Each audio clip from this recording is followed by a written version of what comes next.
உள்பனியன் கூட வாங்க முடியாத ஒரு ஏழை நாட்டாமையா இன்னைக்கு தான் நான் பாக்குறேன். நாட்டாமா சார், தங்கமயிலோட வாழ்க்கை பஞ்சாயத்துல இருக்கு, உங்களுக்கு தெரியாதா? நம்பமா நீங்க வேற சும்மா இருங்க. தங்கமயில்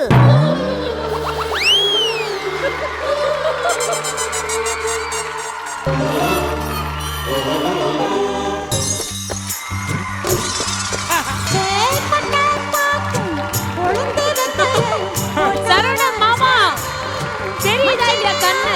போய் தும்பச்செடியை தூக்கி போட்டு சாவுன. இல்ல, நானும் ஒரு 300 எபிசோடா இந்த பாண்டியன் ஸ்டோர்ஸ் குடும்பத்துல தான் இருக்கிறேன். ஆனா அவங்க எல்லாம் என்ன விரட்டி வெளியில அனுப்புனதுதான் மிச்சம். கரெக்ட். ஆனா பாருங்க, இது ஒரே எபிசோடு தான் அண்டாக்கா கசம்ல வந்தேன். இவர் என்ன ரொம்ப ஆசையா பாத்துக்கிறாரு. அதனால நான் சரவணன் மாமாக்கு பதிலா நாட்டாமா சார் கூடவே போயிடலாம். You are rejected.